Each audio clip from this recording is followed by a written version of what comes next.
Good morning students. आज के इस वीडियो में हम 11th और 12th जून 2023 के करंट अफेयर्स के एमसीक्यूज डिस्कस करेंगे। So let's begin. The first question is when a child who is too short for his or her age and is the result of chronic or recurrent malnutrition is known as. सो एक बच्चा जब वो अपनी as के according उसकी height कम होती है जो कि कोई माल न्यूट्रिशन की वजह से होता है, उसको क्या बोलते हैं? ऑप्शन ए है चाइल्ड वेस्टिंग, ऑप्शन बी है चाइल्ड मोर्टेलिटी, ऑप्शन सी है child stunting and option D है अंडर नरिश्ड चाइल्ड। यहाँ पर आप देख सकते हो ये क्वेश्चन हम क्यों डिस्कस कर रहे हैं। ये जो न्यूज है इसके अकॉर्डिंग इंडिया रिसेंटली इंडिया ने अनाउंस किया है कि इंडिया खुद के स्टैंडर्ड्स पे काम कर रहा है to assess the socio economic progress. यानी कि इंडिया अपने खुद के स्टैंडर्ड्स डिवाइस करेगा, निकालेगा, जिसके बेस्ड वो सोशियो इकोनॉमिक प्रोग्रेस को असेस करेगा। हमने कुछ दिन पहले भी डिस्कस किया था कि इंडिया जो अभी नेशनल फैमिली हेल्थ सर्वे होने वाला है 6th नेक्स्ट मंथ, उसमें इंडिया ने कुछ नई चीजें जो है वो चेंजेस किए हैं। इंडिया ने इसमें जो अनीमिया और डिसेबिलिटी के रिगार्डिंग क्वेश्चंस को हटाया भी है। हमने ये भी कुछ दिन पहले डिस्कस किया था।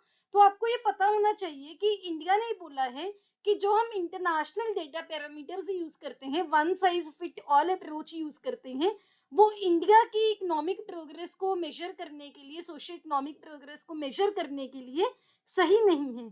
अगर हम बात करें, एक पेपर पब्लिश किया है गवर्नमेंट ने, जिसमें गवर्नमेंट ने बोला है कि जो हम अभी कंट्री की डाइवर्सिटी को, कंट्री का डाइवर्सिटी होता है कि हमारे देश में इतनी अलग अलग चीजें हैं। अगर आप देखो एक स्टेट ही अपने आप में एक बहुत ही अलग मिनी कंट्री की तरह है, हर स्टेट का कल्चर डिफरेंट है। तो इंडिया में क्या बहुत सारी डाइवर्सिटी है, और जो लोकल जो भी मेजरमेंट्स हैं उनको जो हम यूज करते हैं असेस करने के लिए, क्या क्या यूज करते हैं? चाइल्डहुड स्टंटिंग हो गई, female labour force participation rate हो गया, लाइफ एक्सपेक्टेंसी एट बर्थ हो गया। ये सब चीजें हम यूज करते हैं प्रोग्रेस को यूज करने के लिए। तो यहाँ पे आपको पता होना चाहिए इन टर्म्स का मीनिंग, तभी मैंने यहाँ पे चाइल्डहुड स्टंटिंग को इंक्लूड किया है। यहाँ पर आप देख सकते हो चाइल्डहुड स्टंटिंग एक ऐसा फिनोमिनन होता है जहां पर बच्चे की हाइट अपनी एज के अकॉर्डिंग कम होती है माल न्यूट्रिशन की वजह से। अगर आप देखो नॉर्मल जो हाइट कम होने का जो रीजन होता है वो जेनेटिक होता है। सपोज आपके पेरेंट्स की हाइट कम है तो हो सकता है कि आप बच्चे की भी एज कम हो, वो जेनेटिक रीजन होता है। लेकिन अगर माल न्यूट्रिशन की वजह से हाइट कम हो तो उसको बोलते हैं चाइल्ड स्टंटिंग। इसके साथ ही एक रिलेटेड कंसेप्ट होता है चाइल्ड वेस्टिंग का, वो भी मैंने इसलिए यहाँ पे इंक्लूड किया कि आपको दोनों में कंफ्यूज नहीं होना। चाइल्ड वेस्टिंग होती है कि जब आप अपनी हाइट के अकॉर्डिंग बहुत पतले हो। तो ये क्यों होता है? अगर बहुत तेजी से आपका वेट लॉस हुआ है या फिर आप वेट गेन करने में फेल हो रहे हो, तो ये दोनों में आपको डिफरेंस पता होना चाहिए। चाइल्ड स्टंटिंग का जो रिलेशन है वो हाइट से है, चाइल्ड वेस्टिंग का है वेट से। आप ऐसे याद कर सकते हो, एस फॉर शॉर्ट और डब्ल्यू फॉर वेट, ऐसे भी याद कर सकते हो। यहाँ पर मैंने आपको पिक्चर भी एक लगाकर, ये WHO के ग्रोथ स्टैंडर्ड्स के अकॉर्डिंग जो पिक्चर लगाई हुई है, यहाँ पर आप देख सकते हो ये नॉर्मल वेट एंड हाइट का एक इंसान है, बच्चा है। ये वेस्टेड है, वेस्टेड मतलब कि वो पतला होगा, तो ये क्या है? नॉर्मल से थिनर है। इसके बाद है ये स्टंटेड, वो नॉर्मल से क्या है? शॉर्टर है। और अगर स्टंटेड भी है, वेस्टेड भी है, तो वो पतला भी होगा और छोटा भी होगा नॉर्मल से। तो ये चारों चीजें आपको पता होनी चाहिए, बहुत ही बेसिक चीजें हैं, बहुत कॉमनली एग्जाम्स में ऐसी चीजें पूछी जाती हैं। तो इसका आंसर है option C, that is child stunting. आपको चाइल्ड वेस्टिंग भी मैंने बता दिया कि क्या होता है। The next question is, Project Akash Tir is a project which will enable monitoring of low-level airspace over the battle areas of। आकाश तीर नाम का एक प्रोजेक्ट है जिसमें जो किसी भी बैटल एरिया होता है, जो जंग का एरिया है, जहां पर जंग हो सकती है, उसके ऊपर जो एयर स्पेस है लो लेवल की, उसकी मॉनिटरिंग करने के लिए प्रोजेक्ट आकाश तीर का बनाया गया है। ये किस एरिया को, किस फोर्स के बैटल एरिया पर मॉनिटरिंग करेगा? ऑप्शन ए है इंडियन एयरफोर्स, ऑप्शन बी है इंडियन आर्मी, ऑप्शन सी है Indian navy and option D है नन ऑफ द अबव। यहाँ पर आप इसका भी सोर्स देख सकते हो। सो army air defence widens wings, इसमें क्या है कि इंडियन आर्मी ने रीओरिएंटेशन की है वेस्टर्न बॉर्डर्स से नदरन बॉर्डर्स पर। इसका क्या मतलब है कि पहले इंडियन आर्मी पाकिस्तान का बॉर्डर जो कि इंडिया की वेस्टर्न साइड पे है वहां पर ज्यादा फोकस करता था, लेकिन 2020 में जो स्टैंड ऑफ हुआ था चाइना के साथ उसके बाद, और जो अभी रशिया और यूक्रेन का इशू हो रहा है उसको ध्यान में रखते हुए इंडिया ने अपन नदरन बॉर्डर पर भी काम करना स्टार्ट कर दिया है, सो दैट कि वो चाइना से भी इस चीज पे अलर्ट रहे। ये एक रेंज है न्यू सिस्टम्स की जो कि मोस्टली इंडिजीनियस यानी कि इंडिया में ही बनी है। ये इंडक्ट हुई है जिसमें बहुत सारी नई टेक्नोलॉजीज यूज की हैं, सभी को एक साथ लाकर एक नई ऑटोमेशन इनिशिएटिव ऑटोमेशन इनिशिएटिव होता है ऑटोमेटिक जो चलेगा। ये प्रोजेक्ट आकाश तीर के अंडर चलाया है जो कि comprehensive air defence picture monitoring tracking और shooting down of air defence assets के लिए ये काम करेगा। नियरली 2000 करोड़ का एक कॉन्ट्रैक्ट हुआ है आकाश तीर के लिए, एक नेटवर्किंग और ऑटोमेशन प्रोजेक्ट है। जैसे हम इंडियन एयरफोर्स का integrated air command and control system network use करते हैं, वैसे ही अब ये इंडियन आर्मी के एयर डिफेंस के लिए काम करेगा। तो आपको ये पता होना चाहिए आकाश तीर क्या करेगा, लो लेवल एयर स्पेस की मॉनिटरिंग को इनेबल करेगा over the battle areas of Indian Army and effectively control the ground-based air defense weapon systems। तो आपको पता होना चाहिए आंसर है option B, that is Indian army. The next question is which state accounts for about 82% of India's lignite reserves। यहाँ पर आपको 82% नहीं बोलेगा, मैक्सिमम भी बोल सकता है कि इंडिया का मैक्सिमम लिग्नाइट रिजर्व्स भारत के कौन से राज्य में है। ऑप्शन ए है केरला, ऑप्शन बी है राजस्थान, ऑप्शन सी है गुजरात एंड ऑप्शन डी है तमिलनाडु। यहाँ पर आप इसका भी सोर्स देख सकते हो। सो यहाँ पर क्या बोला गया है कि लिग्नाइट को थर्मल प्लांट्स में यूज करने का काफी स्कोप देखा जा रहा है। यहाँ पर आप फर्स्ट लाइन ही देख सकते हो कि तमिलनाडु में अबाउट 82% इंडिया का लिग्नाइट रिजर्व्स है जो कि अराउंड 40.9 बिलियन टन है as per the national electricity plan. इसके साथ आपको ये भी याद रखना है सबसे ज्यादा है तमिलनाडु में, सेकंड नंबर पर है राजस्थान में एंड थर्ड नंबर पर है गुजरात में। इसके साथ जम्मू कश्मीर में भी काफी अच्छा जो लिग्नाइट रिजर्व देखने को मिलता है। केरला एंड वेस्ट बंगाल इन दोनों में भी लिग्नाइट रिजर्व मिलता है। इसी वजह से देखा जा रहा है कि इसका हम एक्सप्लॉइट कर सकते हैं लिग्नाइट को थर्मल पावर स्टेशन में, और इससे क्या होगा कि हम शायद काफी चेंजेस कर सके। तो नेशनल इलेक्ट्रिसिटी प्लान है जो, इसमें 2022 से लेकर 2027 तक का डिटेल प्लान कवर किया गया है, ये भी आपको ध्यान रखना है। और इसके साथ साथ 2027 और से लेकर 2032 तक एक पीरियड के लिए एक प्रोस्पेक्टिव प्लान भी इसमें डिस्कस किया गया है। तो इसका आंसर है option D Tamil Nadu. The next question is which is the only GM crop. अकेली कौन सी ऐसी जेनेटिकली मॉडिफाइड क्रॉप है जो कि इंडिया में कल्टीवेशन के लिए अप्रूव भी की हुई है और अभी कल्टीवेट की भी जाती है। ऑप्शन ए है कॉटन, ऑप्शन बी है ब्रिंजल, ऑप्शन सी है राइस एंड ऑप्शन डी है मस्टर्ड। यहाँ पर आप इसका भी सोर्स देख सकते हो। सबसे पहले तो जो अभी करंटली हम कल्टीवेट करते हैं उसके बारे में आपको पता होना चाहिए कौन सी है, बीटी कॉटन, जो कि ओनली जीएम क्रॉप है, अभी कंट्री में कल्टीवेट होती है। इसकी डेवलपमेंट की थी यूएसए की एक कंपनी है बायर मोन्सेंटो। बहुत इंपॉर्टेंट पॉइंट है, ध्यान रखना है, मोन्सेंटो बहुत बार एग्जाम में पूछा जा चुका है, आगे भी चांसेस कभी भी पूछ लेते हैं ऐसी चीजें, फॉर एवर चीजें होती हैं ये। इसमें क्या होता है, दो जीन्स की इंसर्शन होती है जो कौन कौन से, cry 1AB and cry 2BC, दोनों ही बहुत इंपॉर्टेंट नाम है, आपको ध्यान रखने हैं। और ये सॉइल के कौन से बैक्टीरिया से बनता है, बैसिलस thuringiensis। ये क्वेश्चन आ भी चुका है यूपीएससी में ही, सिविल सर्विसेज में पूछा गया था। ये कॉटन के सीड्स में इस वाले बैक्टीरियम से ये दो जीन्स है उनमें ये इंसर्ट किए जाते हैं। अब आपको जो अभी न्यूज थी वो क्या है कि 3 स्टेट्स ने रिजेक्ट किया है, एक डायरेक्टिव था किसका, जो हमारी जेनेटिक इंजीनियरिंग अप्रेजल कमेटी है जो कि सारी जेनेटिक इंजीनियरिंग के रिलेटेड चीजों को मॉनिटर करती है, कंट्रोल करती है। उन्होंने एक प्रपोजल रखा था ट्रांसजेनिक कॉटन को टेस्ट करने का, कि आप इसकी वैरायटी को टेस्ट करिए अपनी स्टेट में। तो रिसेंटली 3 स्टेट्स ने रिबफ होता है रिजेक्ट कर दिया, कौन कौन सी, गुजरात, महाराष्ट्र एंड तेलंगाना। इन्होंने ये प्रपोजल रिजेक्ट किया है जो कि जेनेटिक इंजीनियरिंग अप्रेजल कमेटी ने अप्रूव किया था। To test a new kind of transgenic cotton seed. अब ये क्या है, जो ये नया सीड है, ये कौन से जीन, इसमें कौन सा जीन है, CRY2AI।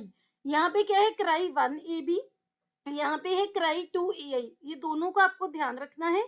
ये जो CRY2AI है, ये हमने जीन को उसमें ये वाला जीन उसमें डालकर जेनेटिकली मॉडिफाई करके किसके रिगार्डिंग काम करना है, कॉटन को रेजिस्टेंट बनाना है पिंक बॉलवर्म के। पिंक बॉलवर्म क्या है, ये कॉटन में जो एक बहुत ही मेजर पेस्ट है, जो कॉटन में नुकसान करता है काफी। तो उसी के लिए ये अभी डेवलप किया गया था, जिसकी टेस्टिंग के लिए GEAC ने काफी स्टेट्स को बोला था। ये जो सीड है, इसमें प्रिलिमिनरी जो टेस्टिंग वगैरह ट्रायल्स होते हैं वो पास हो गए हैं। GEAC ने रिकमेंड किया है कहाँ कहाँ पर, एक तो जो जनवाड़ा नाम की जगह है तेलंगाना में, जलना है महाराष्ट्र में, अकोला ये भी महाराष्ट्र में है, जूनागढ़ गुजरात में है, एंड बरवाला हिसार में जो कि हरियाणा में है। करंट रूल्स के अकॉर्डिंग अगर देखें तो जो ट्रांसजेनिक कॉटन सीड्स हैं, ये हम ओपन फील्ड में टेस्टिंग इसकी की होनी चाहिए। जब तक वो टेस्टिंग नहीं होगी तब तक GEAC इसको कमर्शियल डेवलपमेंट के लिए क्लियर नहीं करेगा। तो आपको ये ध्यान रखने हैं जो मेन पॉइंट्स है। इसकी और भी डिटेल हम अपने वीकली करंट अफेयर में डिस्कस करेंगे। इसका क्या आंसर है, option A, that is cotton. The next question is, which of the following is not among the Indian power exchanges of India। यहाँ पर not पूछा है कि इनमें से पावर एक्सचेंज इंडिया में कौन नहीं है। ऑप्शन ए है Indian electricity exchange, option B है power exchange of India, option C है Hindustan power exchange, and option D है भारत पावर एक्सचेंज। यहाँ पर आप इस क्वेश्चन का भी सोर्स देख सकते हो। सो गवर्नमेंट ने CERC को बोला है कि वो पावर एक्सचेंजेस को एक साथ कर दे, कपल कर दे। सो पावर एक्सचेंजेस को कपलिंग इनकी करके क्या होगा कि एनर्जी प्राइस डिस्कवरी में एक यूनिफॉर्मिटी आ जाएगी मल्टीपल ट्रेडिंग प्लेटफॉर्म्स में। अभी क्या होता है, अलग अलग प्लेटफॉर्म्स में डिफरेंट प्राइसेस हैं एनर्जी के लिए, एनर्जी जो डिस्कवरी है उसके लिए। सो इसी के लिए पावर टैरिफ को बोला जा रहा है कि कम करेंगे। लेकिन जो IEX है, इन्होंने बोला है कि इंडिया में सभी रीजन्स है वो ऑलरेडी उनकी कपलिंग की हुई है, कंट्री की एक मार्केट है और एक ही प्राइस है। तो आपको क्या ध्यान रखना है कि इंडिया में अभी प्रेजेंटली 3 पावर एक्सचेंजेस हैं। कौन कौन से, Indian electricity exchange, power exchange of India and Hindustan power exchange, ये 3 है।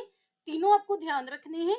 यहाँ पर आपको एक और चीज क्या ध्यान रखनी है कि जो तीनों के नाम तो ध्यान रखने ही है, ये भी पूछ लिया जा सकता है कि कौन नहीं है, या फिर ये भी पूछ लिया जा सकता है, जैसे ऑप्शंस दे दी जाएंगी कि इनमें से इंडिया में अभी करंटली कौन सा पावर एक्सचेंज काम करता है। तो इसका आपको आंसर ध्यान रखना है, कौन सा है, भारत, क्योंकि भारत तो है ही नहीं, ये 3 ही है, Indian electricity exchange, power exchange of India and Hindustan power exchange.